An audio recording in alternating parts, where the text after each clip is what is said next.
20 million to us doesn't seem like a lot. It's kind of a lot, right? But we have millions of people in cities. To give you some idea of just how many that was, you need to compare that to populations of our major urban centers at the time. When you measure New York, Boston, Philadelphia, in only the thousands of people, to say then that millions of people were involved in this trade, maybe that's put into perspective. Another way of putting it into perspective is to look at the 19th century, when Africa is colonized by Western Europe. We did census data. Western Europeans did census data, and we've since gone over this census data in villages in Central Africa. And we find it's even 40 or 50 years after the end of the transatlantic slave trade, we find 4 women to every 1 man in villages in the interior. In other words, where slaves were taken, they were overwhelmingly male. So the gender ratio has been skewed so starkly. It is an enormous impact in terms of sheer humanity. Why so many? The question of why so many imported and exported is really a question of why the slave population in the Americas wasn't self-sustaining. And the answer to that is an unfortunate answer, to say the least. It's a tragic answer. The answer is working conditions in the Western Hemisphere were such that the birth rate was greatly exceeded by the death rate. Most agricultural workers of African descent succumb to tuberculosis and to flus, but also to really sort of environmental conditions, dehydration and exhaustion and malnutrition, which meant a continual demand from the Western Hemisphere for individuals of African descent, a continual demand for labor. Now, this had another kind of important impact on the wider world. The transatlantic slave trade didn't just move people. It didn't just enslave people, but to a very significant extent, it also changed pretty much the whole of the world to a very skewed idea of humanity. You see, when there was an example of people of Western European heritage dominating in every respect people of African heritage, there's a kind of crude logic that arises. It's circular, and your teachers will tell you about what it means to have a circular argument. But it went something like this. Africans are something lesser. And the reason, or the rationale, or the evidence for this? Well, look, there are slaves. They're subject to us. And this is sort of the nature of the argument. Now, of course, it's pretty obvious that that's a flawed argument to all of us now, but it had a really important and potent impact upon Western European society at the time. It, to a certain extent, justified slavery. They could simply say, look, the reason they're slaves is because they're lesser forms of humanity. And of course, that lesser form was a result of their own brutality.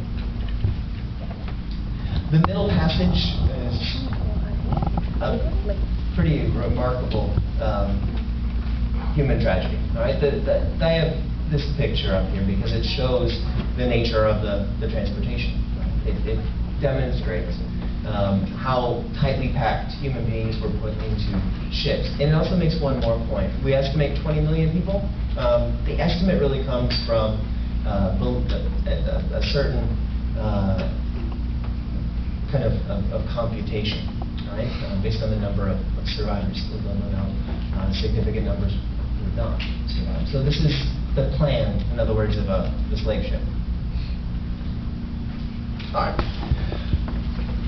Early efforts at establishing a firm footing in terms of dominating land by Western Europe, the age of empire, were found in, these are a couple of examples. What is in what we call New Spain? All right, the Spanish dominated much of Central America and large portions of South America. Obviously, Portugal was in control of what is now Brazil, but much of the rest of that was called New Spain. North America, of course, all of us are familiar with different pieces of North America being subject at different times to the French, the Spanish, and of course, Great Britain. And In South Asia, we find in the 16th and 17th century, trading interests, particularly from Great Britain, begin to establish more of a foothold in terms of land in South Asia. In 1807, I think this is kind of an important point. Part of what we try to do during the Age of Empire is to kind of go from a moment in time where European empires are dominating much of the world and try to explain how then we move from there to a period between, or in the first half of the 20th century, the World Wars. And I think if you wanted to put down or pinpoint a moment in time where things change and change pretty dramatically, it would be the end of the 18th century. So 1700s, late 1700s to the early 1800s. Does anybody know what happened around this time? What happened at the end of the 18th century, beginning of the 19th century? That would change everything. What's that? You can say louder. You can say louder. Okay. It's the end of the transatlantic slave trade. Right, that's part of it. 1807, Great Britain makes the transatlantic slave trade illegal. There's something that goes on a little bit earlier, around the same time, that's important in this story, and that is industrialism.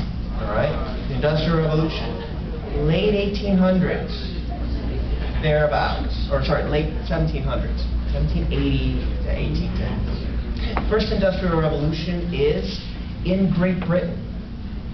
Significantly, it's in Great Britain.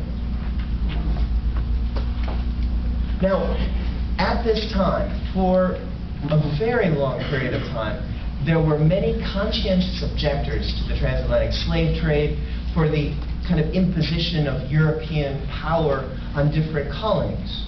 There were abolitionists, many of whom were led to their convictions concerning abolishing the slave trade by their own faith and their shared understanding of humanity. But it's important to remember that these were not the most powerful constituency in most Western European societies. Right? They were sometimes well-connected and certainly impassioned, but they were not winning the debate in places like the British Parliament. What changes at the end of the 18th and the beginning of the 19th century is also kind of a series of economic factors that happen as a result of industrialization. Now, most of you, at some point, will hear about the development of a notion behind capitalism, free market economies, and Adam Smith. It's probably the most difficult name to ever remember in history, right? More anonymous than Adam Smith. Anyway, Adam Smith and the idea behind free market capitalism is something that kind of goes hand in hand with industrialization. You see, for an industrial nation to really function, it requires open markets. That means not just that it can sell its goods to wherever it wants to sell its goods, but also that labor, workers, can go ahead and seek jobs wherever they want.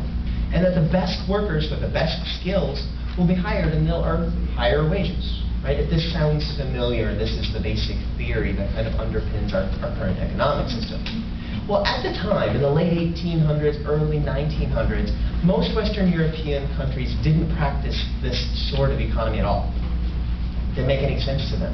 Right? They believed that through power, sometimes military power, sometimes political power, they could fix prices or manipulate markets or capture them and assert some authority over them. The very notion of unfree labor, for instance, was for Adam Smith, free market capitalism, a problem. It didn't make any sense. Unfree labor meant